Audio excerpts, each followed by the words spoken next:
In the winter of 1259, Polish peasants didn't bury Mongol corpses, they built market stalls around them. Selling hot soup beside frozen warriors still mounted on their horses, mothers held their children up to throw stones at the faces that once made emperors kneel. This wasn't war anymore. This was contempt. 20 years earlier, the mere whisper of Mongol hooves sent kingdoms fleeing. Now, dogs urinated on their armor. Something had broken inside Europe's soul, and what emerged was far more terrifying than anything the steppes had ever bred. The merchant's hands shook as he poured the ale. I saw one yesterday. His voice dropped to a whisper, still sitting on his horse, both frozen solid. The farmer beside him didn't look up from his cup. Which road? The Vistula crossing. There are dozens. Good. The farmer's fingers stopped moving. Let them watch what happens to wolves who thought we were sheep. The merchant blinked. You're not afraid. Afraid. The farmer finally looked at him. His eyes were empty. I was afraid in 1241. I'm not afraid anymore. Now I'm just waiting. Waiting for what? The farmer smiled. It wasn't a pleasant smile. For the next ones to come. That conversation happened in a tavern outside Krakow, recorded by a traveling clerk named Mikołaj. He wrote, "Something has changed in these people. They do not speak of the Mongols with terror anymore. They speak of them the way hunters speak of deer season, with anticipation." This wasn't normal. This wasn't how conquered people behaved. But then again, the Mongols had done something to Europe that no invader had ever done before they'd taught them that survival wasn't enough, 18 years earlier. April 9th, 1241, the field outside Legnica. How many are there? Duke Henry II, the pious, strained to see through the dust cloud. His standard-bearer, a young knight named Jarosław, tried to count. I see, maybe 3,004. Cavalry. All of them, my lord. Henry felt his stomach tighten. His own forces numbered nearly 25,000. Knights infantry crossbowmen from across Poland and Germany. Against 4,000 horse archers, this should have been a slaughter. Should have been. Formations, Henry shouted. Heavy cavalry front. We'll ride them down before... The Mongol drums began. Not war drums. Something else. A rhythm that made your teeth ache. Then they moved. Not toward the Polish lines. Away from them. Fast. Impossibly fast. They're retreating, someone shouted. Henry knew better. He'd heard the stories from Hungary, but his knights didn't. They saw enemies fleeing, and centuries of European warfare had taught them one thing: you chase fleeing enemies. No, Henry started. Too late. His right flank charged.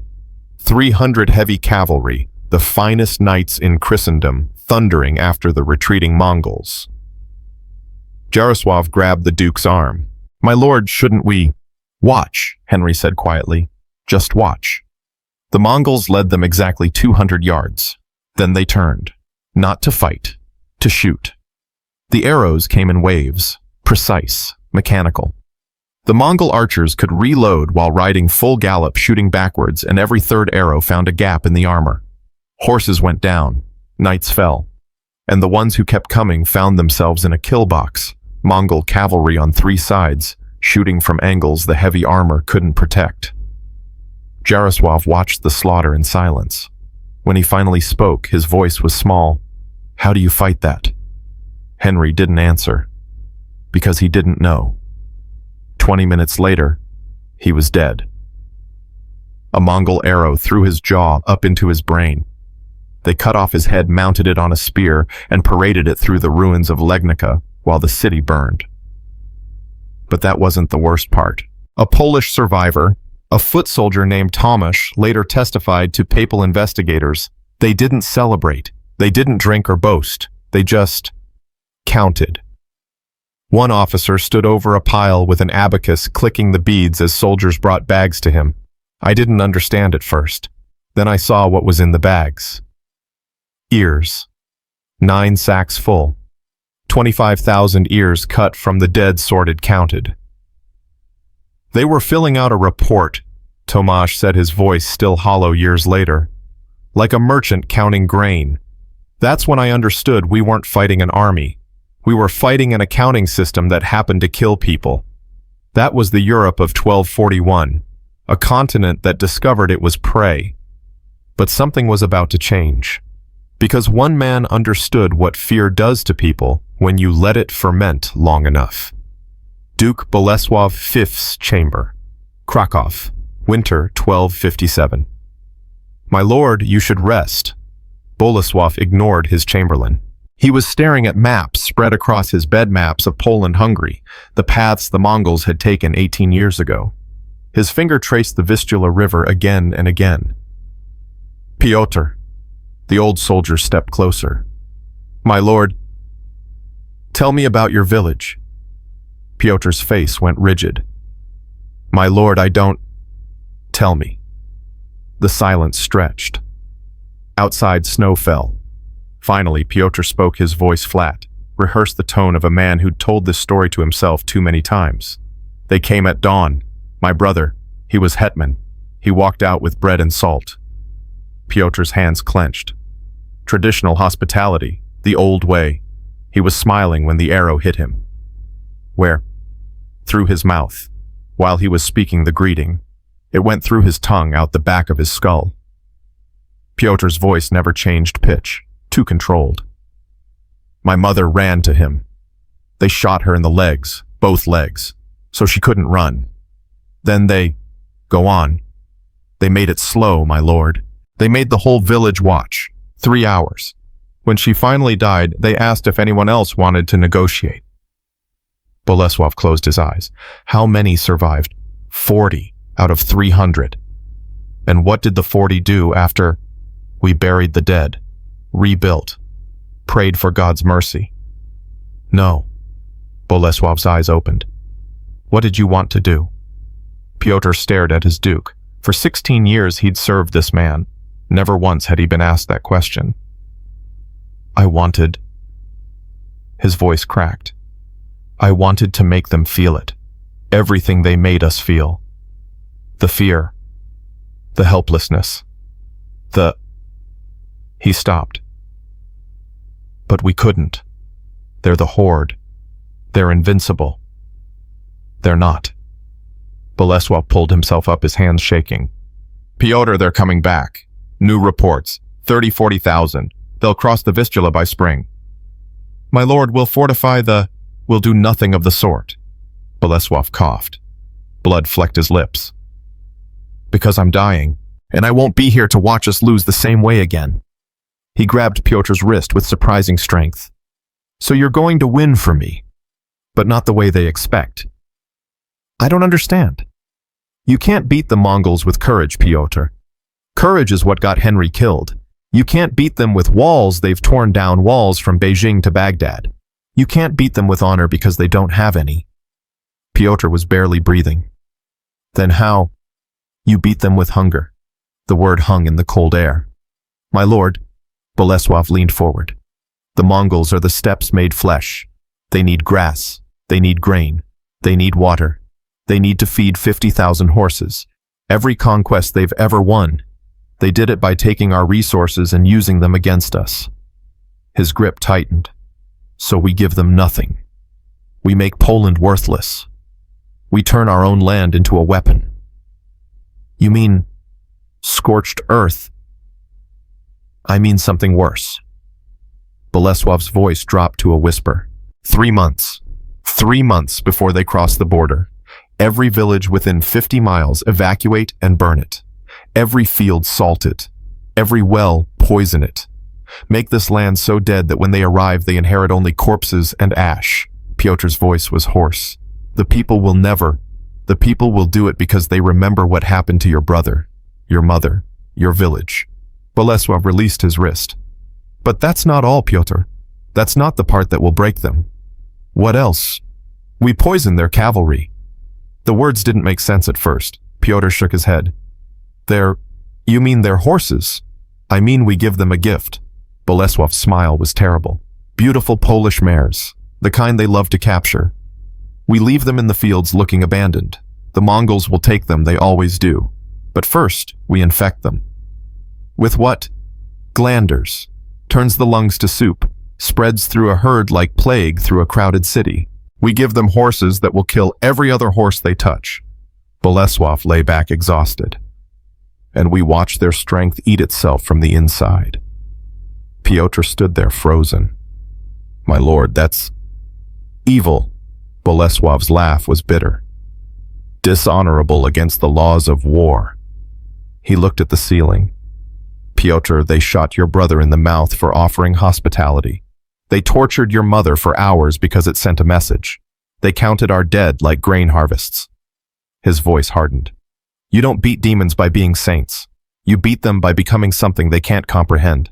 Something that fights without rules, without mercy, without stopping. And if God judges us for this, then we'll burn in hell together, but at least our children won't. Bolesław closed his eyes. Now go. You have 3 months to turn Poland into a graveyard. Make it count. The orders went out in February 1259. Not to lords, not to bishops, to village elders. To mothers who'd buried their babies. To men who'd stood helpless while their world burned. In a village called Rimanów, the Duke's messenger, a monk named Benedict stood in the church and read the orders aloud. 60 people listened in silence. When he finished, a farmer named Wojciech stood up. You're asking us to destroy our own homes. Yes. To poison our own wells. Yes. To burn the fields we've worked our entire lives. Yes. Benedict's voice didn't rise. Because if you don't, the Mongols will. And then they'll take what's left and use it to kill the next village. And the next. Until there's nothing left of Poland but memories. An old woman in the back spoke up. And if we refuse... Benedict looked at her. He'd survived Legnica. He'd seen what happened to people who refused. Then your daughters will be entertainment for their officers. Your sons will pull their supply carts until they die, and your land will feed their horses while you starve. He paused. This way at least you choose the fire, and maybe, just maybe, you get to see them starve instead. The church was silent. Then Wojciech stood up again. When do we start? Tonight. That evening, Wojciech stood in his barn torch in hand. His wife and 3 children waited by the road with a single cart of belongings. Everything else, 20 years of work, of building, of hoping, was about to burn. His oldest son, 10 years old, asked, Papa, why? Wojciech didn't know how to explain it. How do you tell a child that sometimes you have to destroy everything to save anything? That the only way to win is to make sure nobody wins? He lit the torch. Because, hey, he said quietly, next time we burn theirs. The barn caught fast. The roof collapsed in a shower of sparks orange against the black winter sky. His wife took his hand. She didn't cry. She just squeezed once and said, Promise me we make them pay for this. I promise. Behind them, across the valley, other fires were starting. 60 villages burning themselves to save themselves. The smoke rose into the winter night like prayers written in ash. A Polish chronicler watching from a monastery wrote, It was as if the land itself had decided to die rather than submit. And in that death, something new was being born. Something patient. Something that knew how to wait. March 1259. The Vistula River crossing. Noy Khan sat on his horse watching his scouts return. He was a veteran of the Khwarezmian campaign. He'd ridden from Samarkand to Vienna. He knew conquest the way other men knew breathing. The scout approached, his face confused. Khan, the village is ahead.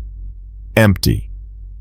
Yes, Khan, but not just empty, destroyed, burned, wells poisoned. Noy Khan nodded slowly. They fled. I don't think so, Khan. The scout hesitated. It looks deliberate, like they did it themselves. Show me. They rode to the nearest village. Noy Khan had seen abandoned settlements before. You could always tell when people fled in panic. Food left behind, doors open, signs of chaos. This was different. This was methodical. Every structure burned to the foundation. Every well filled with rotting animal carcasses. Fields scorched so thoroughly, even the soil looked dead. His second in command, a man named Batu, rode up beside him. What kind of enemy does this to their own land? Noi Khan didn't answer, because he didn't have one. In 20 years of conquest across 2 continents, he'd never seen anything like this. People defended their homes, or they fled. They didn't unmake them. Khan, we found something. Another scout approached, leading 3 beautiful mares. Polish horses. Looks like breeding stock, just wandering wild. Good quality.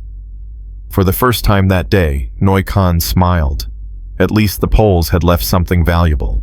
Take them. Add them to the herd. Yes, Khan. He should have wondered why anyone would abandon horses that valuable. He should have asked why they were just waiting there.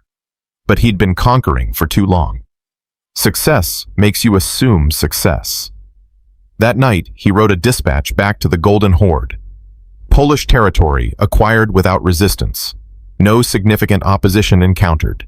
Advance continues as planned. He was wrong about everything. 2 weeks later, Noi Khan was woken by shouting. He emerged from his tent to find his master of horse standing over a dead mare, his face pale. Khan, it's spreading. What's spreading? I don't know. Started with those Polish horses we captured. They coughed blood, then died. Now it's in the main herd. Noi Khan crouched beside the dead animal. Yellow discharge crusted its nostrils. The stench was incredible rot mixed with something sour wrong. How many? 20 so far. But Khan, the master's voice cracked. It's accelerating. By the end of March, 3,000 horses were dead. The Mongol advance, that legendary momentum that had crushed empires, stopped cold. And in the forests, the Poles began to hunt. A clearing west of Sandomierz. Night. Stanisław, a forester, looked at the 12 men gathered around him. No soldiers. A blacksmith. 2 farmers. A priest who'd lost his entire parish in 1241. A boy of 16 whose father had died at Legnica. Men with rough hands and quiet rage. They're camped along the river, Stanisław said. Maybe 800 horses left healthy. He drew in the dirt with a stick. We're not fighting them. We're killing their horses. At night. Silent. One throat, then we disappear. We're not heroes. We're exterminators. The priest spoke up. Is this murder? Stanisław looked at him. Is it murder to kill a wolf that's eating your flock? Wolves are animals. These are men. Are they? The blacksmith's voice was rough. My sister was 14 when they... He stopped. You tell me what they are, father. You tell me if things that do what they did qualify as men. The priest said nothing. Stanisław continued. We move in pairs. You cut your partner watches. Don't try to fight. Don't try to be brave. Just cut and run. Every horse we kill is one less raider. Every night we do this, they get weaker. He looked around the circle. Questions? The 16-year-old raised his hand. When do we start killing the riders? We don't. But we let them starve first. Stanisław's voice was cold. We let them watch their strength die piece by piece. We let them feel what it's like to be helpless. And when they're weak enough, when they're desperate enough, when they're finally broken enough, he smiled. Then we hunt them, like the animals they made us. The boy nodded slowly. My father would have liked you. Your father was at Legnica. Yes, I was 6. The boy's hand went to the knife at his belt. I remember him leaving. He told me he'd bring me back a Mongol helmet. His voice didn't change. They brought me back his ring. They cut off his hand to get it. Stanisław put a hand on his shoulder. Tonight, we start taking things back. They painted their faces with ash and moved through the darkness like smoke. The Mongol camp was restless horses dying every day, scouts reporting nothing but wasteland supplies running low.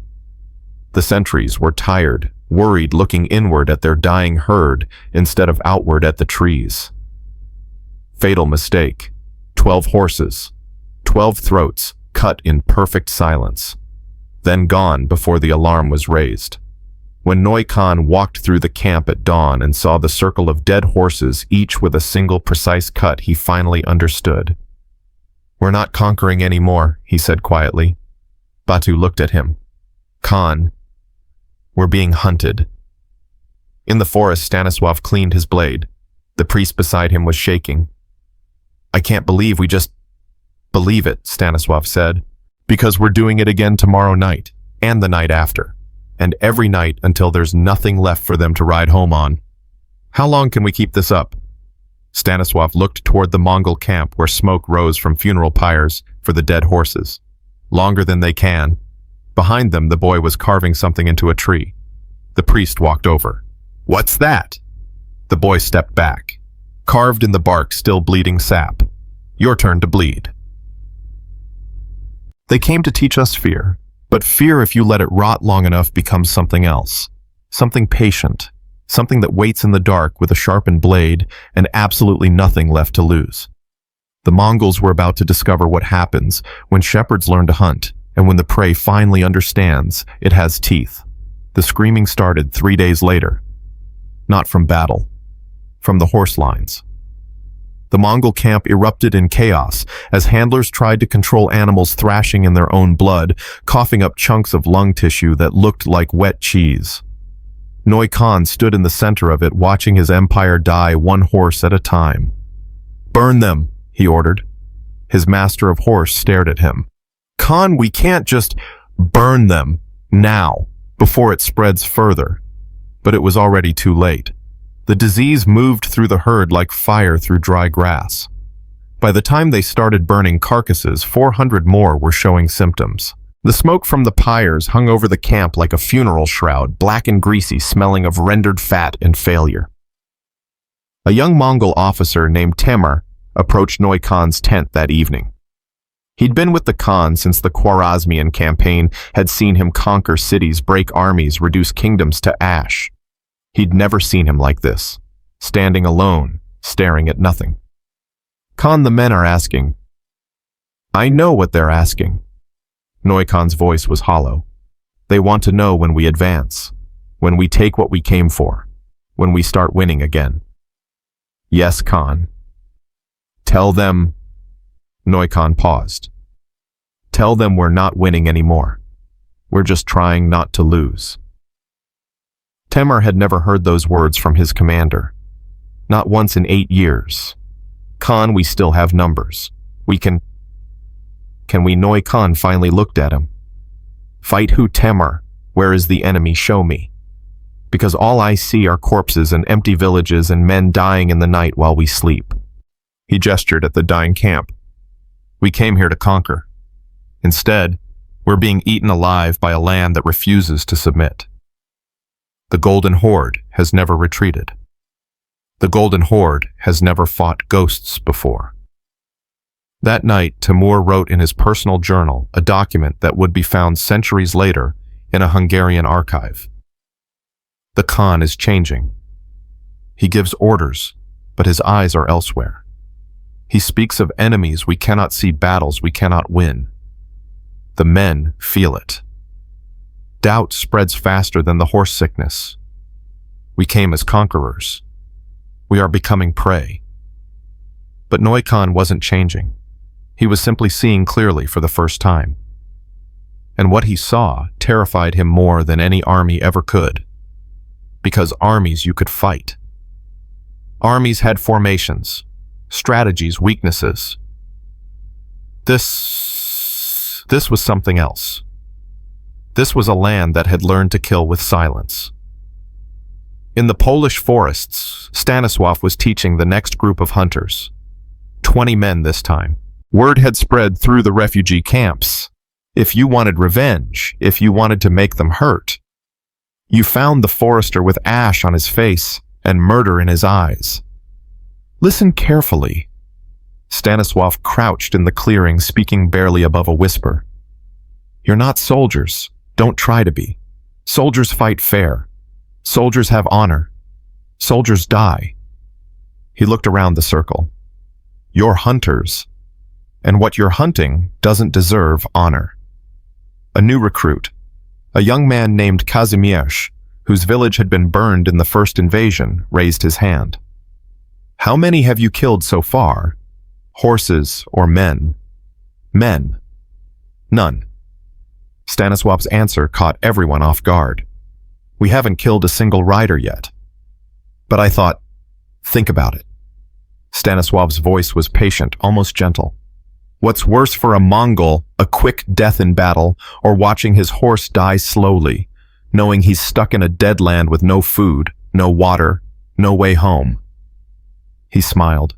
We're not giving them the mercy of combat. We're giving them despair. An older hunter named Bogdan spoke up. When do we give them death? When they're weak enough to appreciate it. Stanisław stood. The Mongols taught Europe how to suffer. Now we're teaching them the same lesson, slowly, carefully, until they understand what they've created. Kazimierz looked uncomfortable. My priest says revenge is a sin. Your priest is right. Stanisław handed him a knife. But your priest wasn't there when they nailed his predecessor to the church door and set it on fire.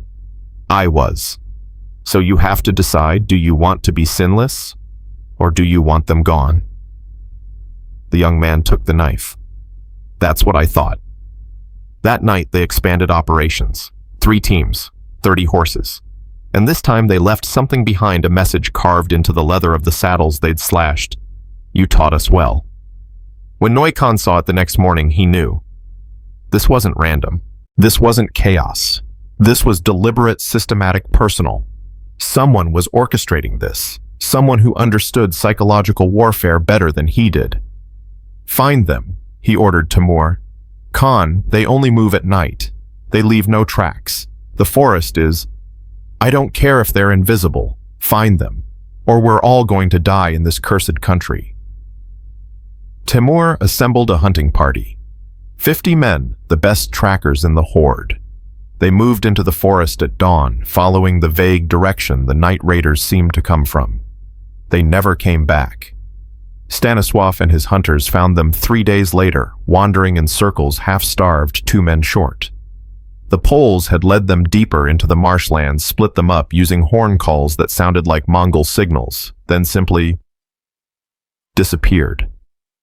The 2 missing men had fallen through ice into bog water. Their bodies would never be found. The remaining 48 staggered back to camp, broken, humiliated, terrified. One of them, a veteran tracker named Joki, reported directly to Neumann. Khan, the forest, it's not natural. The paths change. The landmarks move. We'd mark a tree, come back an hour later, and it would be gone. Replaced. Like the forest itself was fighting us. Forests don't fight. This one does. Joki's hands were shaking. We heard them, Khan, in the trees, laughing, whispering to each other in their language. But every time we turned, nothing. Just trees and shadows and... He stopped. Sir, I've tracked across the steppes. I've hunted in the Caucasus Mountains. I've never been afraid of forest before. But this place... He looked at his Khan with desperate eyes. This place wants us dead. The land itself hates us. Neumann dismissed him and sat alone in his tent. He pulled out a map, the same maps that had guided the Horde across Asia through Russia into Europe. Maps that showed rivers, mountains, cities, resources. But they didn't show this. They didn't show land that fought back. They didn't show forests that swallowed hunting parties.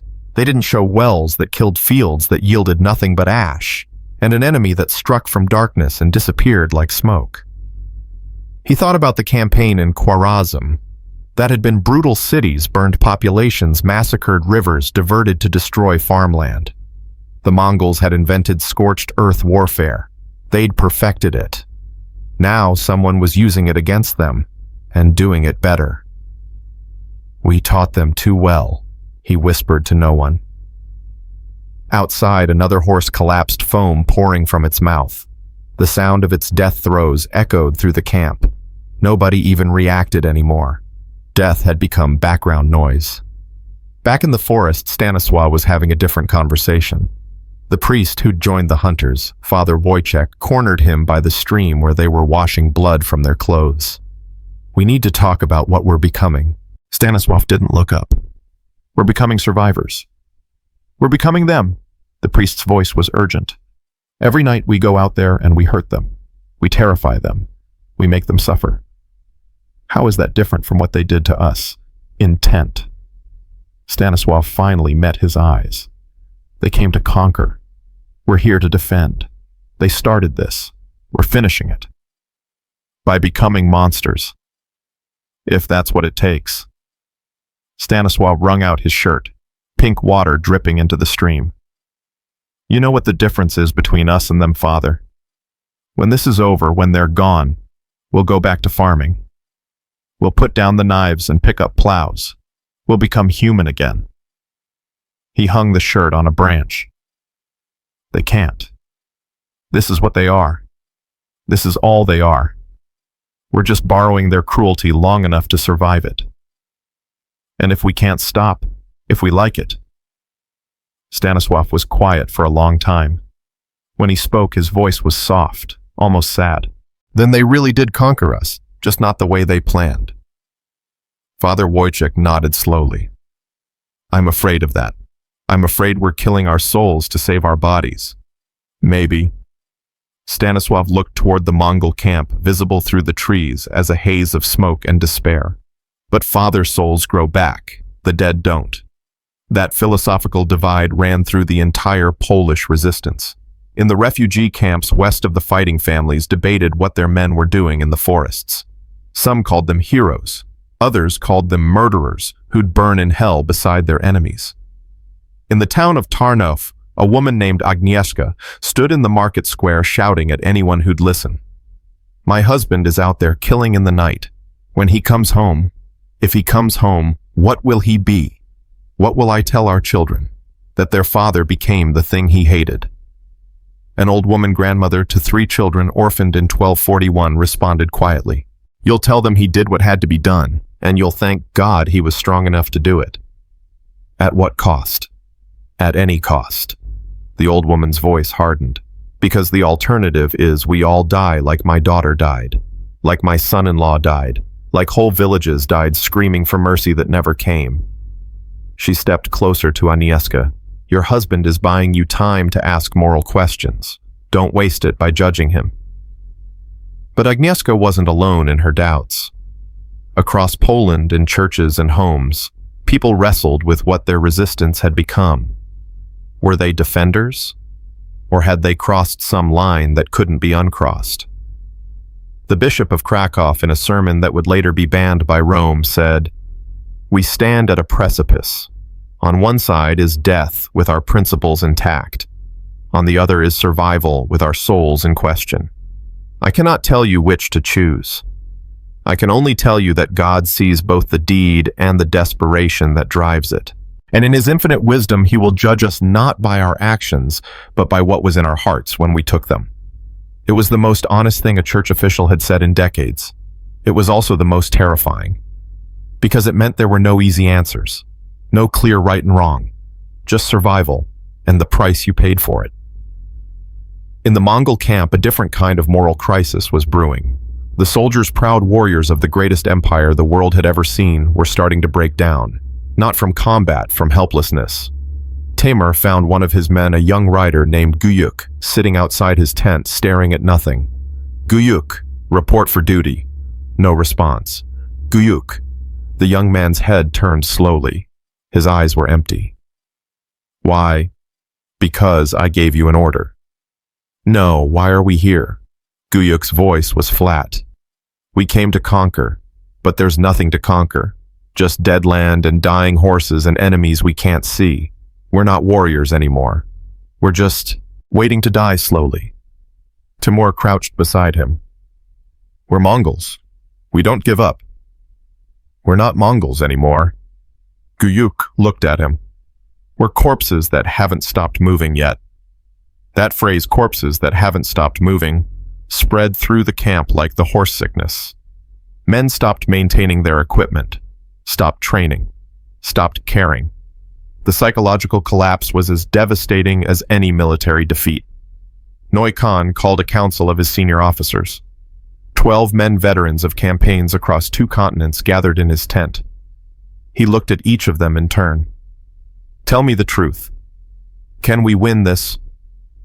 Silence. Finally, Batu spoke. Win what, Khan?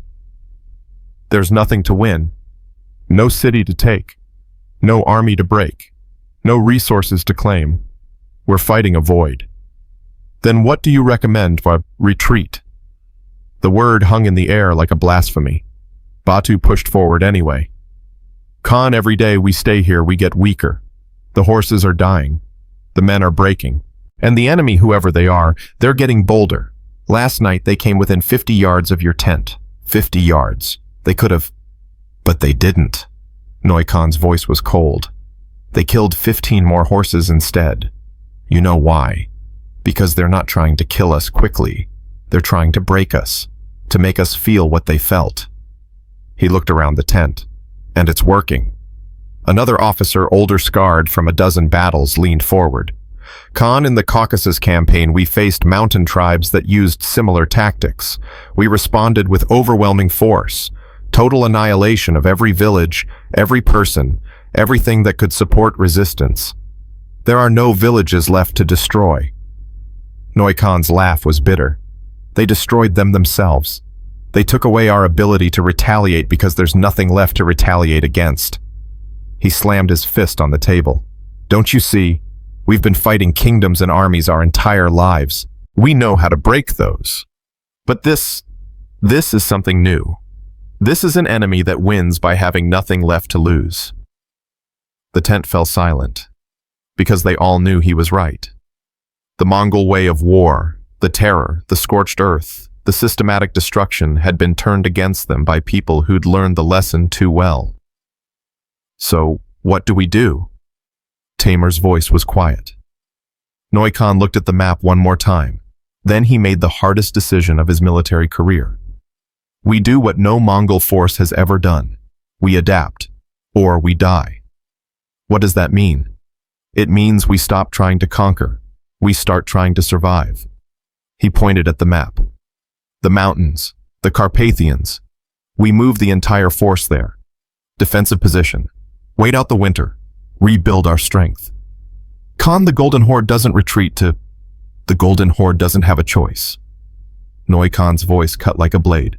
We're outnumbered by an enemy we can't see, outmaneuvered in terrain we don't understand, and outthought by people we underestimated. Pride is a luxury. Right now, survival is the only victory we can hope for. He gave the order that night. The entire force, what was left of it, would march to the Carpathian Mountains.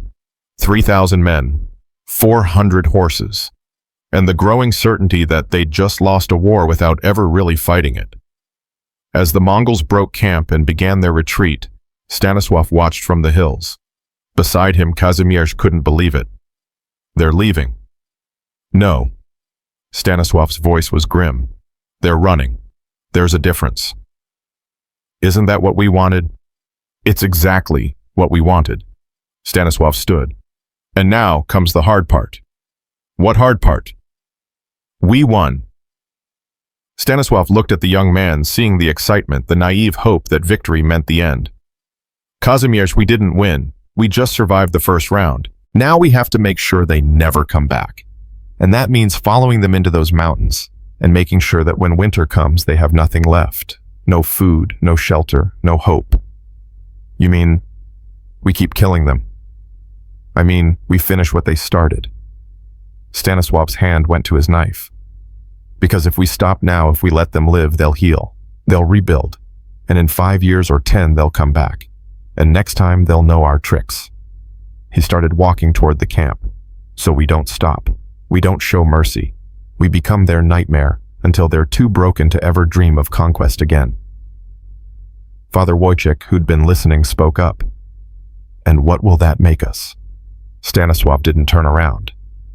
Survivors, Father, just survivors. But his voice cracked on the last word. Because he knew they all knew that survival was going to cost them something precious. Something that once lost might never be recovered. Their humanity. The Mongols marched toward the mountains, not knowing they were walking into something worse than any battlefield.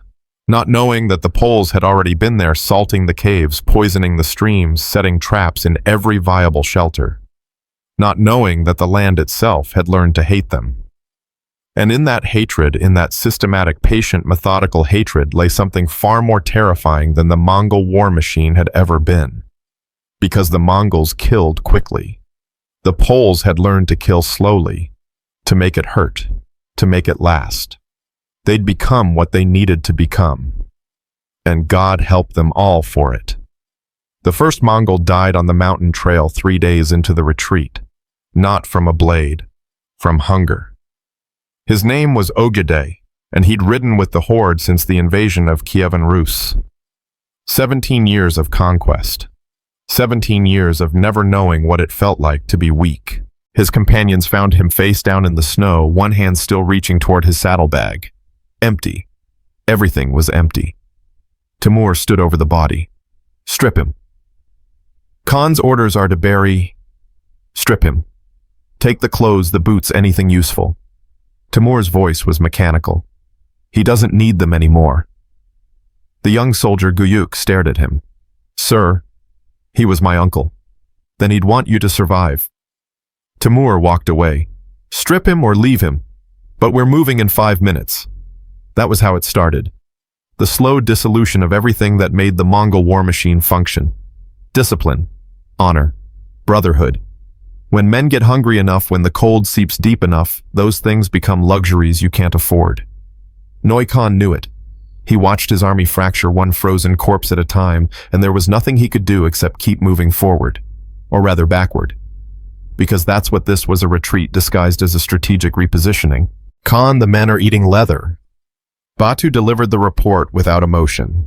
They were 2 weeks into the mountain crossing, and reality had become something none of them wanted to acknowledge. What kind of leather? Noy Khan asked, though he already knew. Saddles, belts, bootstraps, anything they can boil soft enough to chew. And the horses? 300 left. The men are... Batu paused. Some are looking at them differently now. Noy Khan closed his eyes. He knew that look. He'd seen it in besieged cities, in trapped armies, in men who'd crossed the line from soldier to survivor. Postguards on the horse lines. Anyone caught killing a horse for meat gets executed. Khan, with respect, we might need to... No. The word was final. The moment we start eating our horses is the moment we admit we're never leaving this cursed land. Those animals are the only things standing between us and becoming permanent residents of a Polish graveyard. Batu nodded and left. But Noy Khan knew the order wouldn't hold. Hunger has a way of overriding even the most severe threats. You can't execute a starving man for wanting to live. And the Poles knew it too. Stanisław's hunters had followed the Mongol retreat into the mountains, staying just far enough back to remain invisible, close enough to make their presence felt. Every night they'd creep into the edges of the Mongol camp and take things. Not weapons, not valuables. Food. 3 loaves of bread, a bag of dried meat, a pot of grain. Never enough to be catastrophic. Just enough to be noticed. Just enough to make the Mongols understand that even their supplies weren't safe. It's brilliant and it's evil, Father Wojciech said one night as they watched the Mongol camp from a ridge. We're not killing them. We're making them kill themselves. Stanisław didn't respond. He was watching a group of Mongol soldiers arguing over a bag of something, grain maybe, or dried fruit. The argument escalated. Hands went to knives. Officers broke it up before blood was spilled, but barely. They're cracking, Kazimierz observed. Another week of this, and they'll be at each other's throats. Good. Stanisław stood. Tonight, we take their salt. Salt? Why salt? Because without it, they can't preserve any meat they do manage to find. Without it, any wounds they get will fester faster. Without it, Stanisław smiled, and it was not a kind smile. Without it, they'll start craving it so badly, they'll drink seawater and make themselves sicker. Salt is survival in winter mountains, and we're taking away their ability to survive. The raid went perfectly. 6 men in and out in under 10 minutes, carrying away 3 bags of precious salt. The Mongols didn't even notice until morning. When they did, Noy Khan's roar could be heard across the entire camp. Find them! His officers stood silent. Because they'd tried. They'd sent scouts trackers hunting parties. None of it worked. The Poles were ghosts. Worse than ghosts, they were the land itself, shifting and striking and disappearing like wind through trees. Timur finally spoke. Khan, we need to talk about Sandomierz. What about it? It's 3 days south, walled city, storage facilities. We could... No. Noi Khan knew where this was going. We're not strong enough to lay siege to a fortified position. We don't need to siege it, Khan. We just need to threaten it. Make them negotiate, trade for supplies. They won't negotiate with us. Haven't you learned that yet? These people would rather burn their own cities than let us have them.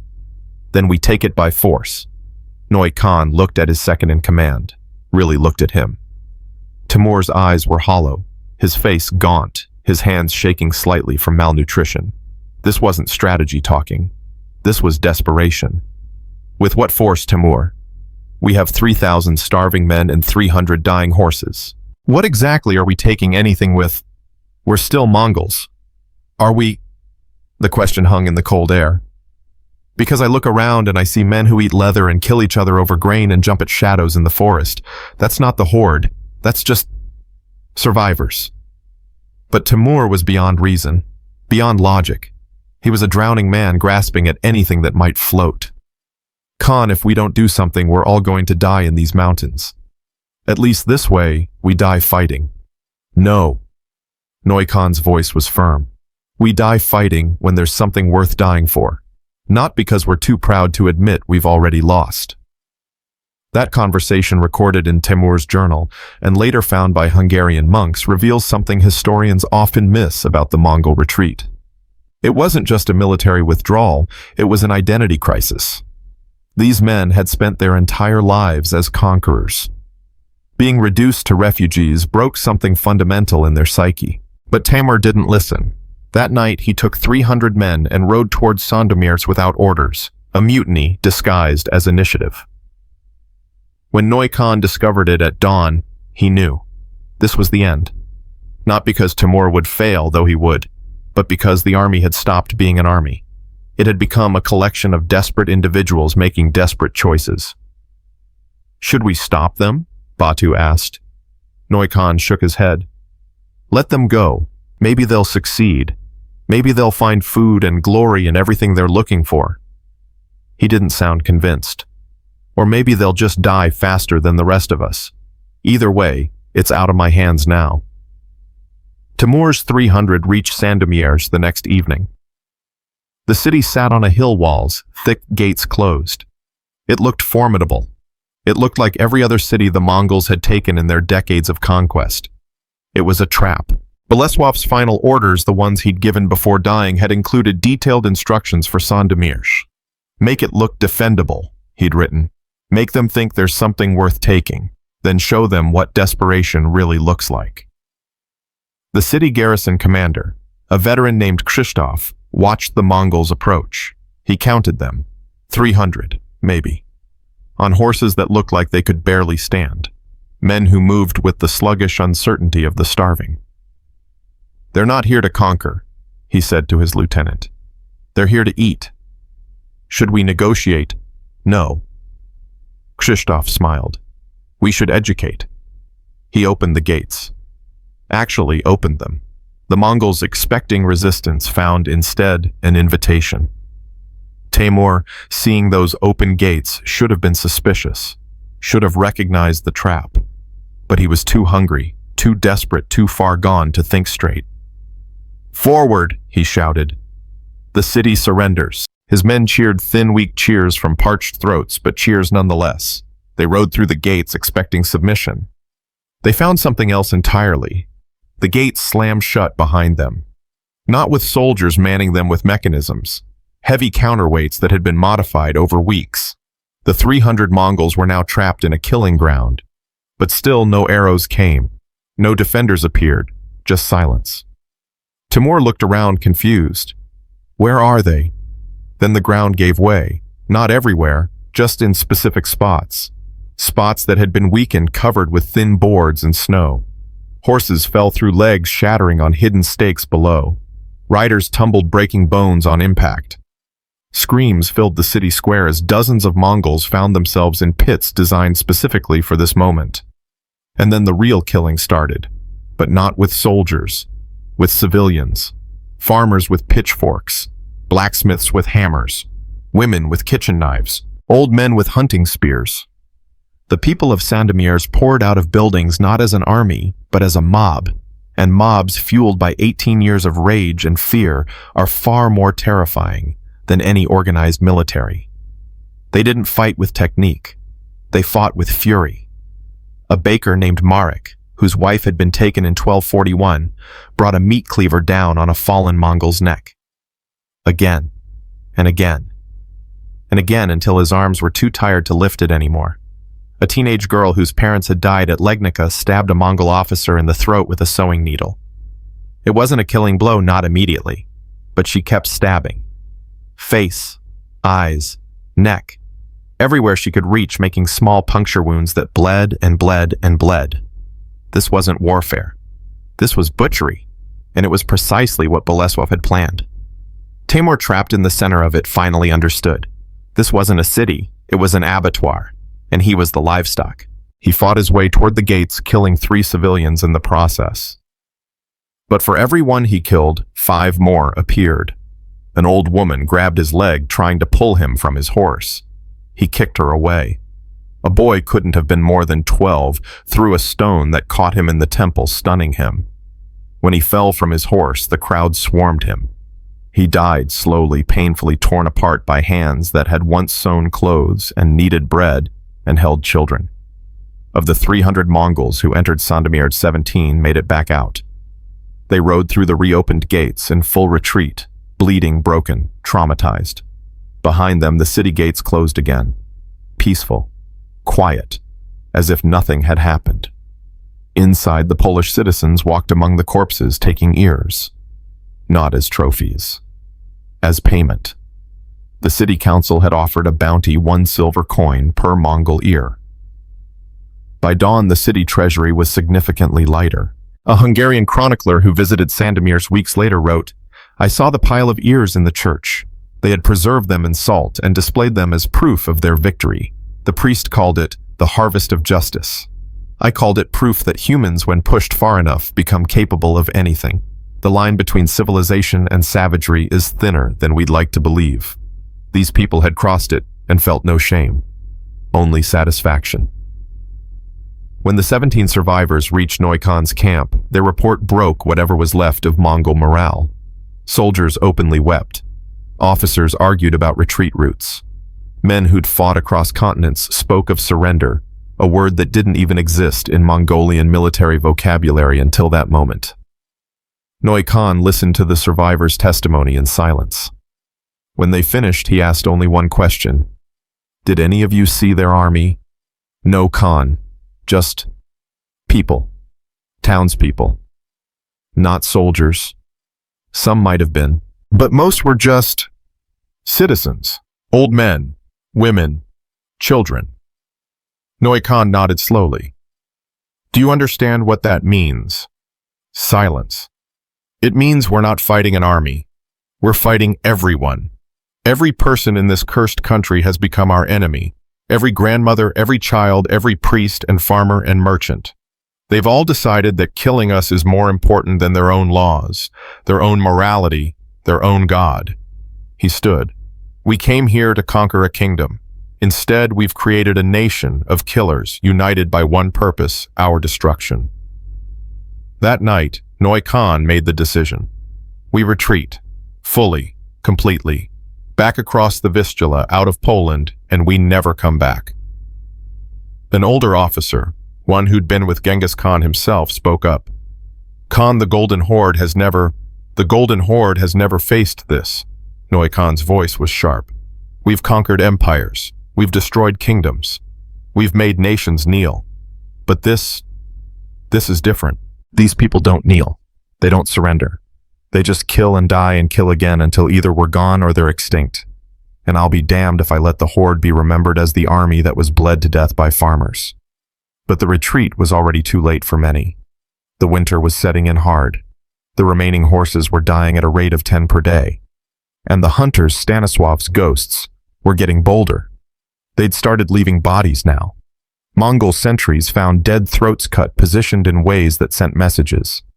One was left sitting upright against a tree, his hands arranged like he was praying. Around him, arranged in a circle, were the skulls of Mongol soldiers from previous raids.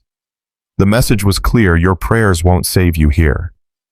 Another was found hanging from a branch, gutted like a deer, his entrails feeding crows, carved into his chest. This is our land now. The psychological warfare was working. Mongol soldiers refused to stand guard alone. Some refused to sleep. Others began deserting, running into the forest, preferring to take their chances with the wilderness than stay with an army that felt like it was already dead. Guyuk, the young soldier who'd lost his uncle, approached Stanisław's camp one night with his hands raised. He was alone, weaponless, clearly terrified. "I surrender," he said in broken Polish. Kazimierz raised his bow. "No prisoners." But Stanisław stopped him. "Wait." He approached the young Mongol, studying him. "Why?" "Because I want to live." Guyuk's voice cracked. "Please, I don't want to die in these mountains. I just want to go home." "You should have thought of that before you came here." "I didn't choose this. I was conscripted. I was 16. Tears were streaming down his face now. "I've killed no one. I've harmed no one. I just want to live." Stanisław stood there looking at this boy because that's what he was. Just a boy, and felt something he hadn't felt in months. Doubt. Father Wojciech stepped forward. "Stanisław, if we kill him, we become them," Stanisław finished. "I know." He looked at Guyuk. "Can you find your way to the border?" I think so." "Then go. Walk west. Don't stop. Don't look back. And if you ever see another Mongol planning to invade Poland, you tell them what you saw here. You tell them what we've become. You make sure they understand that this land eats invaders." Guyuk nodded frantically. "Thank you. Thank you." "Don't thank me." Stanisław's voice was cold. "Thank God I'm not as far gone as I thought I was. Now run before I change my mind." The boy ran, disappeared into the darkness. Kazimierz was furious. "You let him go, after everything they've done." "I let one boy go." Stanisław's voice was tired. One boy who might actually learn something from this, who might go back and tell stories that prevent the next invasion. That's worth more than his death. Or he'll go back and tell them we're weak. Let him. Stanisław started walking back to camp. Let him tell them we're so strong we can afford mercy. Let him tell them we beat the Mongols so badly we could choose who lives and who dies. Let him tell them whatever he wants. He stopped, turned back. Because we won, Kazimierz, and winners get to choose what kind of monsters they want to be. But even as he said it, Stanisław knew something had changed. Some line had been crossed that couldn't be uncrossed. They'd set out to defend their homes. Somewhere along the way they'd become something else, something darker, something that would outlast this war and haunt them for the rest of their lives. In the Mongol camp, Noy Khan received word that one of his men had deserted. He didn't even bother investigating. What was one more lost soldier in an army that was already gone? He looked at the map one final time, then threw it in the fire. Maps were for people who knew where they were going. The Golden Horde was just trying to leave. And as the winter deepened, as the cold settled into bones and the hunger became constant companion, a single truth emerged. The Mongols had come to teach Europe about conquest. Instead, Europe had taught them about defeat. And unlike conquest, which they'd mastered, defeat was a lesson they'd never learned. It was killing them faster than any sword ever could. The cannibalism started on the 43rd day. Nobody talked about it at first. You'd just notice that someone was missing from morning formation and nobody asked questions. Then you'd see men with grease on their lips despite the fact that no one had cooked anything in days. Batu was the first officer to confront it directly. He found two soldiers crouched behind a snowbank gnawing on something that was definitely not horse meat. The bones were too small, too human. "Where did you get that?" The soldiers looked up, faces hollow, eyes dead. One of them spoke through a mouthful. "He died last night. Natural causes." "And you're eating him?" He's not using it anymore. The soldier's voice held no shame, no guilt. Just pragmatic hunger. You want some, Batu should have executed them. That's what regulations demanded. That's what honor required. Instead, he walked away. Because deep down he knew that in another week, maybe less, he'd be making the same choice. Survival has a way of reducing all your principles to a single question. Do I want to live, or do I want to be right? When he reported it to Noi Khan, the commander's response was silence.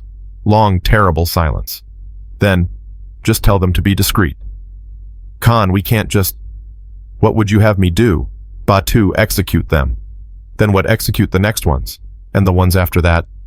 Noi Khan's voice was empty. We're not an army anymore. We're just animals trying to survive. So tell them to be discreet, and pray we get out of these mountains before there's nobody left to eat. A Franciscan monk named Brother Giacomo, who was traveling through Hungary collecting testimonies about the Mongol invasions, later recorded an interview with a survivor of this retreat. The man, whose name was withheld, spoke with the flat affect of someone describing a nightmare he couldn't quite believe was real. We ate Timur on the 43rd day. He'd been my friend since we were boys in the steppes. We grew up together, trained together, conquered together. When he died from the cold, The survivor paused. We told ourselves it was practical, that he wouldn't have wanted his body to go to waste, that we were honoring him by using everything. But we weren't honoring him. We were just hungry. And hunger makes philosophers out of monsters. Brother Giacomo asked, "Did you ask forgiveness?" The survivor laughed, a sound devoid of humor. Forgiveness, from who God wasn't in those mountains. Only hunger was. And hunger doesn't forgive. It just demands. That testimony, preserved in the Vatican archives under accounts of moral degradation during the Polish campaign 1259, reveals something crucial that military histories often gloss over. The Mongols didn't just lose a battle, they lost themselves. They crossed lines that can't be uncrossed, and every survivor carried that weight for the rest of their lives. But while the Mongols were eating their own dead, the Poles were making sure that's all they'd have to eat. Stanisław's hunters had moved into the mountains ahead of the retreat, systematically destroying every possible source of food. They found a cave system the Mongols might use for shelter, collapsed the entrances. They found a valley with edible plants, burned it to ash. They found a stream with fish, poisoned it upstream. It's thorough, Kazimierz observed, watching Stanisław pour a bag of lime into a mountain spring. Maybe too thorough. No such thing. Stanisław sealed the bag and moved to the next stream. Every berry they eat is one more day they survive. Every fish they catch is one more mile they can march. We're not just fighting them, we're fighting their hope. And hope dies when you're surrounded by nothing but death. Father Wojciech, who'd grown quieter with each passing week, finally spoke. Do you ever think about what we're doing? Really think about it. Every night. And I think about my village. I think about Piotr's mother tortured for 3 hours while we all watched. I think about the 9 sacks of ears at Legnica. I think about 18 years of nightmares. Stanisław poured more lime into the water, watching it turn cloudy and toxic. And then I sleep just fine. But he wasn't sleeping fine. None of them were. Kazimierz had started talking in his sleep, mumbling apologies to people who weren't there. The blacksmith Bogdan had stopped speaking altogether, just followed orders with mechanical precision, his eyes focused on something far away. Even the youngest hunter, the 16-year-old boy whose father had died at Legnica, had developed a twitch. His hands shook constantly now, even when he was doing nothing. They were winning. But winning was costing them something that couldn't be measured in casualties or territory. In the Mongol camp, desperation had evolved into something darker. Noi Khan discovered it when one of his officers approached him with a proposal that made his blood run cold. Khan, we need to discuss alternatives. What alternatives? Noi Khan was too tired for games. The Polish hunters. They follow us. They sabotage us, but they're just men. Mortal men. If we could capture one, and we could negotiate, trade him for safe passage, or... The officer paused. Or we could make an example. Something so terrible that it stops them. Noi Khan looked at this man, someone he'd trusted for years, and saw someone he didn't recognize. You want to torture prisoners? Is that what we've become? Khan, they're torturing us right now, slowly. Psychologically, at least our way would be honest. Our way, Noikhan's voice rose. We don't have a way anymore. We have survival and desperation and a rapidly approaching end. He grabbed the officer by his armor. Listen to me. We are not torturing prisoners. We are not negotiating. We are getting out of these mountains as fast as possible, and we're doing it without becoming the monsters they already think we are. With respect, Khan, they already think we're monsters. Maybe it's time we acted like it. Noikhan released him. Get out. Khan, get out before I execute you for even suggesting it. The officer left, but Noikhan knew the idea was already spreading. Desperate men have desperate thoughts, and once those thoughts take root, they grow like cancer.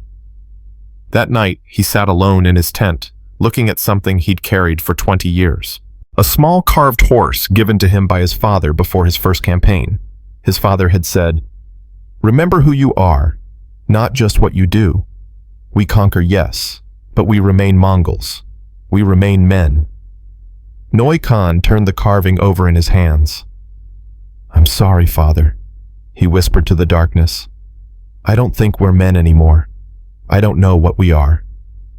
The next morning brought fresh horror. A Mongol scouting party went missing. 20 men sent to find a path through the mountains. They didn't return by nightfall, or the next day, or the day after that. On the fourth day, Temur was dead at Sandomir's. Batu found them, sort of. They were arranged in a clearing like a warning. 20 bodies, stripped naked, positioned in a circle. Each one had been killed differently, throats cut, stabbed, bludgeoned, strangled. And in the center of the circle, built from their bones, was a structure, a house. A small, carefully constructed house made entirely from human remains, carved into the snow around it in letters 6 feet tall, "Go home." Batu vomited. Even after everything he'd seen, everything he'd done, this broke something in him. Because this wasn't rage. This wasn't revenge. This was art. Someone had taken the time to create this, to position each body with care, to build that grotesque structure with precision. This was hatred refined into craftsmanship. He returned to camp and reported directly to Noikhan. "They're not human, Khan. Whatever they've become, they're not human anymore." "Neither are we." Noikhan's response was automatic. Then he paused. "Show me." "Khan, you don't want to..." "Show me." They rode out together. When Noikhan saw the display, he didn't vomit. He didn't rage. He just stood there looking at it and felt something inside him finally break. Whatever rope had been holding his sanity together, it frayed and snapped. "We did this," he said quietly. "Khan. We taught them this. Every village we burned, every person we killed, every act of calculated terror, we were the teachers, they were the students." He gestured at the bone house. "And now they've graduated. What do we do? We run." Noikhan turned away. "We run until we can't run anymore, and then we crawl. And if we make it out of Poland alive, we never come back. Because this land doesn't forgive. It just remembers. And it will remember us forever."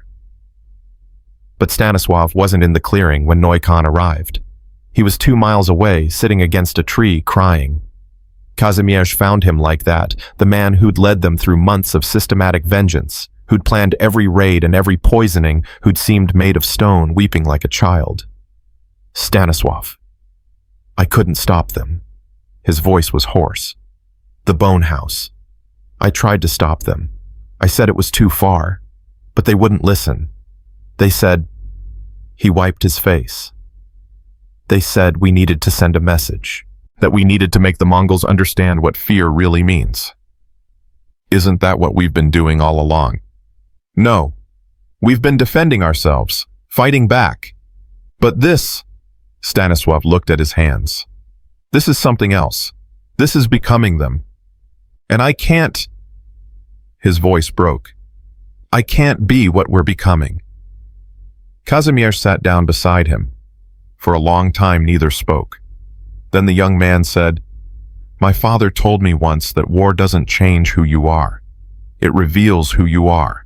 All your life you think you're a good person. Then war comes, and you discover what you're really made of. And what are we made of? I don't know, but I know we're still alive. And everyone we loved who died, they're not. So maybe being alive means being willing to do terrible things. Maybe survival costs your soul. Kazimierz picked up a handful of snow, watching it melt in his palm. Or maybe we were always capable of this, and we just needed permission to let it out. That philosophical conversation, overheard and later recorded by another hunter who was hiding nearby, captures the moral paralysis that gripped both sides by this point in the conflict. Nobody was right anymore. Nobody was wrong. They were all just trapped in a cycle of violence that had long since stopped being about anything noble. 3 days later, the Mongols found another display. This one was simpler.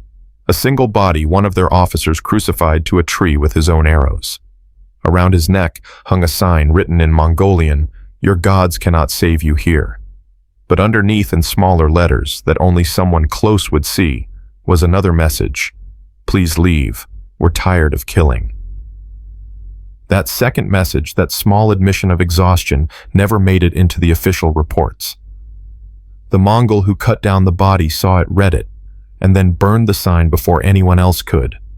Because that message was more terrifying than any threat. It meant the enemy was just as broken as they were, and they were still winning. The retreat accelerated after that. Noikon pushed the pace to brutal levels 20 miles a day through mountain terrain in winter with dying horses and starving men. Soldiers dropped from exhaustion and were left behind. Not because Noikon was cruel, but because stopping meant dying. Moving meant maybe surviving. Out of 3,000 men who'd entered Poland, barely 1,200 were still alive. Out of 50,000 horses that had started the campaign, fewer than 100 remained. The Golden Horde, that unstoppable force that had crushed empires, was now just a trickle of broken men fleeing from their own legend. On the 60th day, they reached the Vistula River, the border, safety, home. Batu stood at the riverbank looking back at Poland. We made it. Did we? Noikon's voice was hollow. Look at us, Batu. Really look. We're corpses that happen to still be breathing. We'll carry this land with us for the rest of our lives. Every night we'll smell that rot. Every dream we'll see those faces. We didn't escape Poland. Poland is inside us now, and it always will be. They crossed the river in silence. On the far bank, garrison troops waited, fresh soldiers who'd heard tales of the great campaign, expecting to see heroes return. Instead, they saw ghosts. A Russian chronicler observing the retreat from a monastery wrote, "I watched the horde cross the Vistula on March 17, 1260. I had seen them enter Poland the previous year, proud, organized, invincible. The men who emerged were not the same. They moved like wounded animals, silent and broken. Many were missing limbs. Others were missing something less visible but more crucial, their spirits. The Mongols had entered Poland as conquerors. They left as survivors. And sometimes being a survivor is worse than being a casualty." Back in the Polish forests, Stanisław's hunters watched the last Mongols disappear across the river. They stood in silence, weapons lowered, too exhausted to celebrate. "We won," Kazimierz said. Nobody cheered. Nobody smiled. Stanisław just nodded once and said, "Yes, we won. Now we get to spend the rest of our lives remembering what we did to win." Father Wojciech pulled something from his pack, a small wooden cross that one of the dead Mongols had been carrying. Not a Christian cross, a Nestorian one. Evidence that even in the Horde, there were believers. People with families, people with souls. "I'm keeping this," the priest said, "to remember that they were human too, that we didn't just kill monsters, we killed men. And that makes us survivors," Stanisław interrupted. "It makes us survivors. Don't dress it up with philosophy or guilt. We did what we had to do to protect our homes. Maybe that makes us monsters. Maybe that makes us heroes. Probably it makes us both. But mostly it just makes us done." He turned to walk away, then stopped. "Father, say a prayer. Not for us. For them. Because they came here believing they were invincible. and we taught them otherwise. That's a brutal lesson. And somewhere in the steppes, there are mothers who'll never see their sons again because of us. Should I feel guilty about that? I don't know. Ask God. Stanislav disappeared into the trees. I'm going home. But home wasn't waiting for any of them. The men who returned from the forests weren't the same men who'd left. Their wives saw it in their eyes, that 1,000-yard stare that sees through everything. Their children sensed it in their silences, the gaps where stories should be filled instead with dark memories they'd never share. Kazimierz's mother asked him once, "What did you do out there?" He looked at her with eyes far older than his 20 years. "We gardened, Mama, just gardened." She never asked again. Years later, on his deathbed, Stanislav would tell his grandson about the war. The boy, eager for tales of heroism, asked, "Were you brave, grandfather?" Stanislav thought for a long time. Then, "No, I was terrified every day, but I was more afraid of what would happen if I didn't fight, so I fought. And I won, and winning cost me something I'll never get back." "What did it cost you?" "The ability to sleep without seeing faces. The ability to eat meat without thinking about what meat really is. The ability to believe that there's a clear line between good people and bad people." He squeezed his grandson's hand. "Remember this, there are no heroes in war, just survivors and corpses. And sometimes the survivors envy the corpses." He died that night. In his left hand was a small carving, a wooden wolf he'd made during the campaign. In his right hand was a Mongol arrow he'd kept for 30 years. They buried him with both, because he'd spent his life as a shepherd and died as a wolf. And neither one alone could explain what he'd become. The Mongols never returned to Poland. The Golden Horde, once unstoppable, learned a lesson that would echo through history. You can conquer land, but you cannot conquer land that refuses to be conquered. You can break armies, but you cannot break people who'd rather burn everything than submit. Poland had won by being willing to destroy itself to save itself. It was a victory that tasted like ashes. It was a victory no one really wanted to celebrate. Because in the end, both sides lost something irreplaceable. The Mongols lost their legend of invincibility. The Poles lost their innocence. And the land, the poisoned, blood-soaked, haunted land, remembered everything. The first child born after the war was named Bolesław. His father, Kazimierz, the young hunter who'd once carved "Your turn to bleed" into a tree, held him in the spring of 1261 and wept. Not from joy. From relief that something innocent could still exist in a world that had taught him only darkness. "What's wrong?" his wife asked, seeing the tears. "Nothing's wrong." Kazimierz touched his son's tiny hand. "Everything's right. That's what's wrong. I don't know how to live in a world where things are right anymore." That disconnect between the men who'd fought and the peace they'd won would define Poland for a generation. The hunters came home, but home didn't recognize them. They looked like the men who'd left, but something fundamental had changed. They laughed less. They startled at sudden noises. They woke screaming from dreams they wouldn't describe. A Krakow physician named Master Andrzej, one of the first medieval doctors to study what we'd now call post-traumatic stress, wrote in 1263. "The soldiers of the Forest War exhibit a curious malady. Their bodies are whole, but their spirits remain in battle. They see enemies in shadows. They hear screams in silence. I have tried bleeding prayer and herbal remedies. Nothing works. Whatever they experienced in those woods, it lives inside them still. Perhaps some wounds cannot be healed. Perhaps some men pay for victory with their peace of mind, and that debt never expires." But while the survivors struggled with peace, something unexpected was happening across Europe. The story of how Poland defeated the Mongols was spreading. And with it, something else. Something that would reshape European consciousness for centuries. Hope. A Venetian merchant named Marco. Not the famous one, an earlier Marco arrived in Krakow in 1262 on a trade mission. He'd heard rumors of the Mongol defeat and wanted to know if they were true. In a tavern, he met an old soldier who'd been at Sandomierz. "Is it true what they say, that peasants defeated the Golden Horde?" the soldier missing 2 fingers and most of his teeth, looked at him. Defeated, no. We didn't defeat them. We just refused to lose. He took a long drink. There's a difference. I don't understand. You're a merchant.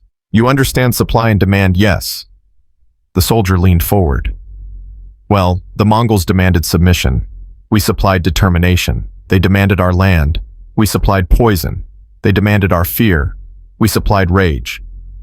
Eventually, they realized the cost of taking Poland was higher than the value of having it. So they left. That's not defeat. That's economics. Marco wrote about this conversation in a letter that survived in the Venetian archives. I came expecting tales of heroic battles and noble victories. Instead, I found something more disturbing and more inspiring: ordinary people who discovered that survival is not about being stronger than your enemy, but about being willing to pay a higher price than they are. The Poles did not beat the Mongols with superior tactics or divine intervention. They beat them with sheer, unbending refusal to stop existing. There is a lesson here for all of Christendom, though I'm not sure we're ready to learn it. But Europe was learning it. Within 5 years, the story had reached every corner of the continent. And everywhere it went, it changed something.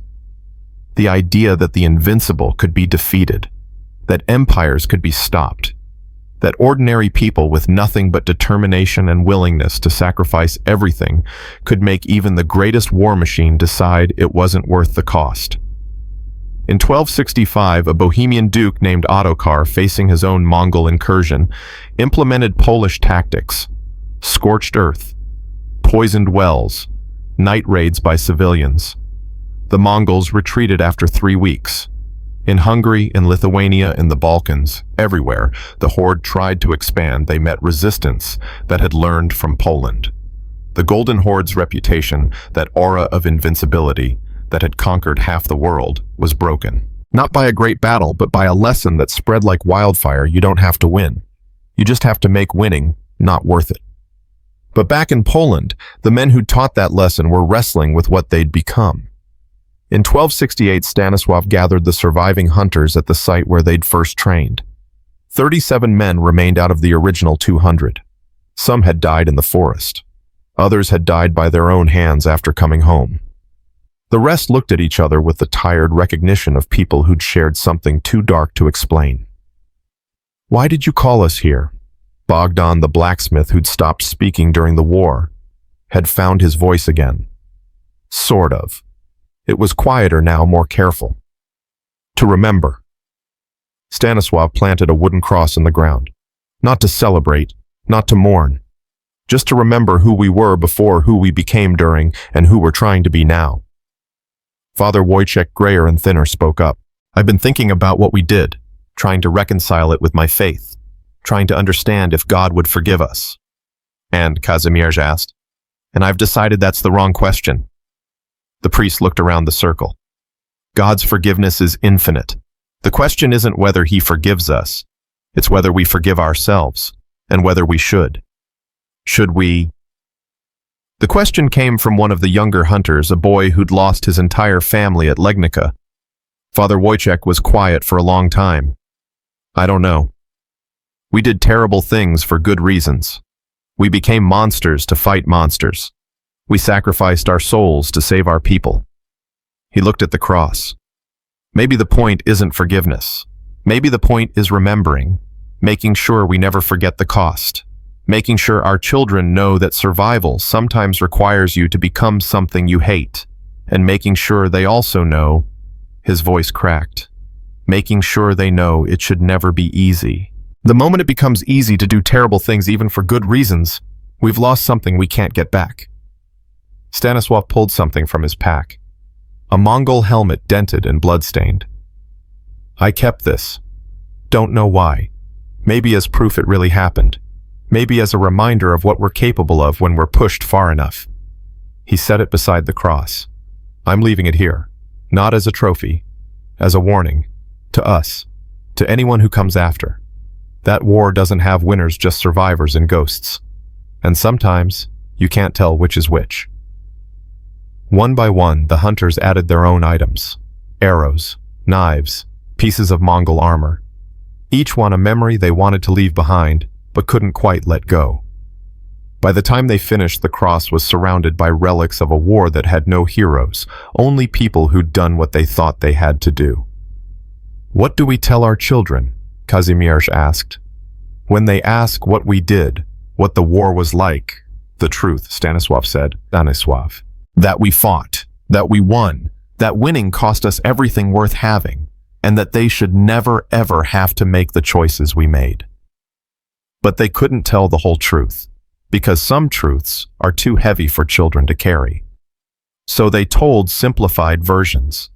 Stories of brave defenders and evil invaders. Stories that left out the bone houses and the cannibalism and the nights spent poisoning wells while listening to men die slowly. They told stories that made them heroes, and every time they did, a little piece of them died inside. A Polish chronicler named Jan of Charnków, writing in 1280, captured this disconnect. The men of the Forest War are celebrated as saviors of Poland. Children sing songs about their bravery. But if you look closely at these men, you see something the songs miss. They don't smile at the praise. They don't enjoy the celebrations. They carry themselves like men under sentence of death, waiting for an execution that never comes. Perhaps the cruelest part of surviving war is being forced to live with what you did to survive it. In 1270, something unexpected happened. A Mongol envoy arrived in Krakow, requesting an audience with the Polish court. The diplomats were ready for demands for threats for renewed talk of invasion. Instead, the envoy bowed deeply and said, "The Golden Horde wishes to establish a trade agreement with Poland. We propose mutual borders, protected merchant routes, and a formal peace treaty." The Polish nobles were stunned. "You're asking for peace. We're acknowledging reality." The envoy's Polish was perfect. Too perfect. He'd clearly been preparing for this mission for years. Poland has proven that conquest is more expensive than cooperation. The Khan has decided that trading with you is more profitable than fighting you. One of the nobles leaned forward. "And if we refuse, then we trade with someone else and you miss an opportunity." The envoy smiled. "Your people taught us something valuable, that there are different kinds of strength. The strength to conquer is impressive, but the strength to make conquest not worth attempting. That's a power unto itself. The Khan respects that power. He wishes to negotiate with it, not against it." The treaty was signed 3 months later. The Golden Horde and Poland became trading partners. Former enemies exchanging goods across borders that had been painted with blood just a decade earlier. Noy Khan, who'd survived the retreat and been demoted to a provincial governor for his failure, heard about the treaty and laughed. Not with bitterness, with recognition. "We lost more than a battle in Poland," he told his successor. "We lost our certainty. For 2 generations, we believed we were unstoppable. Poland taught us we weren't, and once you lose that belief, you can never get it back. We're still the Golden Horde. We're still powerful, but we're no longer invincible." And that knowledge changes everything. A Chinese historian studying the Mongol expansion in the 13th century later wrote, "The retreat from Poland in 1260 marks a turning point in Mongol history, not because of casualties, they'd suffered worse losses before, but because it was the first campaign where they chose to leave rather than being forced out." That choice, that admission that some lands are not worth the cost of taking, represented a fundamental shift in Mongol psychology. The empire would continue for another century, but its expansion westward essentially stopped at the Vistula River. Poland had become a boundary, not of military might, but of will. And will, as it turns out, is harder to break than armies. Back in Poland, the survivors aged. Stanisław died in 1285, surrounded by grandchildren who knew him as a woodcarver, not a warrior. Kazimierz lived until 1292, spending his final years teaching young men how to hunt, but never ever why. Father Wojciech became a bishop famous for his sermons about mercy and the dangers of righteous violence. He never mentioned the war directly, but everyone knew what he was really talking about. The last surviving hunter, a man named Piotr, not the Chamberlain, a different Piotr, lived until 1310. By then, the war had become legend. Children played games reenacting battles that never quite happened the way the stories said. The darkness had been polished away, leaving only the shine of heroism. On his deathbed, a young priest asked Pyotr what it had really been like. "It was necessary," Pyotr said, his voice barely a whisper. "And it was unforgivable. And it was both of those things at the same time every single day. We saved Poland by becoming something Poland shouldn't be proud of. That's the truth nobody wants to hear. That's the truth that will die with me. Should I write it down for history?" Pyotr thought about it.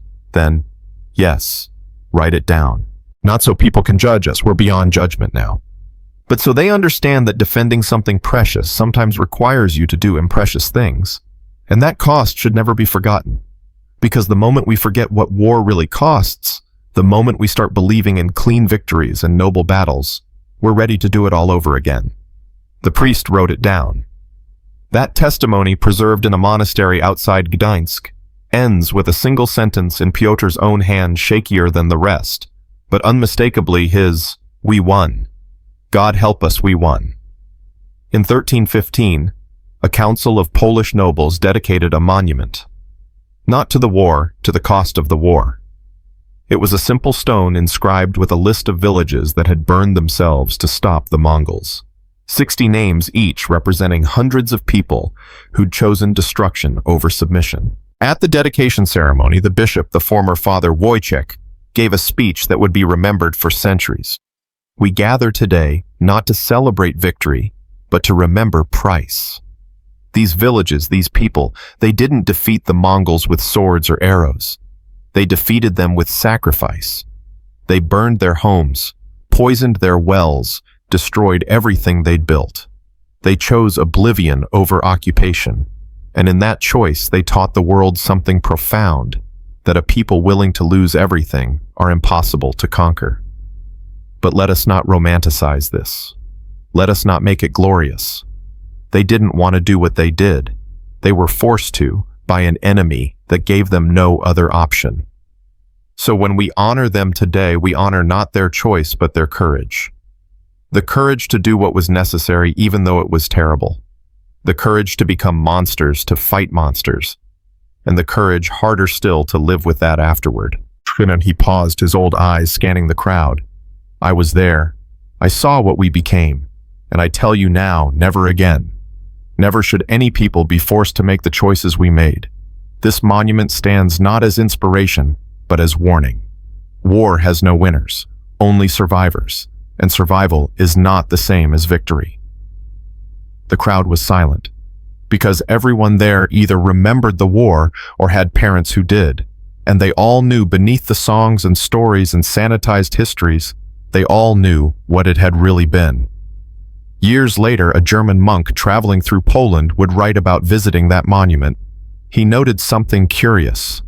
The stone itself is unremarkable. Simple granite, simple inscription. But around it for decades, people have been leaving things. Arrows, knives, pieces of armor, small wooden carvings, letters written to the dead. It has become a place not of pride, but of confession. A place where the survivors come to admit what they did, and the generations after come to understand what it cost. I have never seen a war memorial quite like it. Most celebrate triumph. This one mourns necessity. That monument still stands today, in a field outside Krakow. And people still leave things there, still write names, still try to process what their ancestors had to become to survive. Because that's the legacy of the Polish-Mongol War of 1259 to 1260. Not that the Invincible can be defeated, though they can. Not that peasants can beat professional soldiers, though they did. But that survival sometimes requires you to sacrifice the very things that make survival worth it. That defending your humanity sometimes means temporarily abandoning it. That the price of freedom can be paid in pieces of your soul, and some debts never fully clear. The Mongols came to Poland expecting another conquest. Instead, they found a land that would rather die than kneel. And when a land makes that choice, when an entire people decide that submission is worse than annihilation, even the greatest empire in history has to stop and recalculate. They taught Europe to fear them. Europe taught them something more valuable, that fear, when pushed far enough, transforms into something fiercer, something patient, something that waits in darkness, with a sharpened blade and absolutely nothing left to lose. The Golden Horde would never seriously threaten Europe again, not because they couldn't, but because Poland had proven that conquest has a price, and sometimes that price is too high even for emperors. Stanisław's wooden wolf and Mongol arrow, buried with him in 1285, were discovered during excavations in 1867. They're now in a museum in Warsaw, displayed with a simple placard, Farmer, Hunter, Survivor, 1230-1285. He did what he had to do. May we never have to do the same.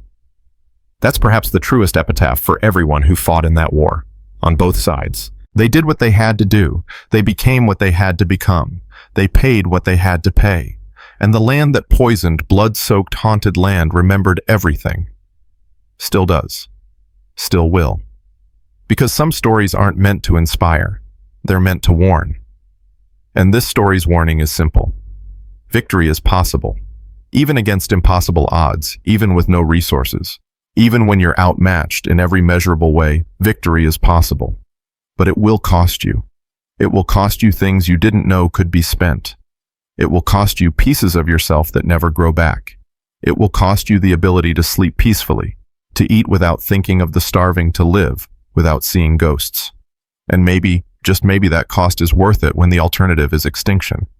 But don't ever mistake necessary for good. Don't ever mistake survival for triumph. The Poles survived. Europe survived. But something was lost in those forests and mountains that can never be recovered. Some innocence. Some faith in easy answers. Some belief that there are clean ways to fight dirty wars. What was gained? Time. Space. The ability to raise children who didn't have to learn what their parents learned. The chance to rebuild. To live. To hope. Is that worth the cost? Ask the survivors. They'll tell you yes, while their eyes tell you no. Because the truth is both. Always both. Forever both. That's the real lesson of how Europe destroyed the invincible Mongols. Not that they could be beaten, but that beating them required becoming something that shouldn't exist. Something that won by being willing to lose everything. Something that defended humanity by temporarily abandoning it. We won, Piotr wrote. God help us, we won. And in those 6 words lies everything you need to know about war victory and the price we pay for both. If you believe this story, these names, these sacrifices, these terrible necessary choices should be remembered. Share it. Write a name in the comments. Someone from your own history who did what had to be done and paid the price for doing it. Because the only thing worse than remembering this cost would be forgetting it and doing it all over again.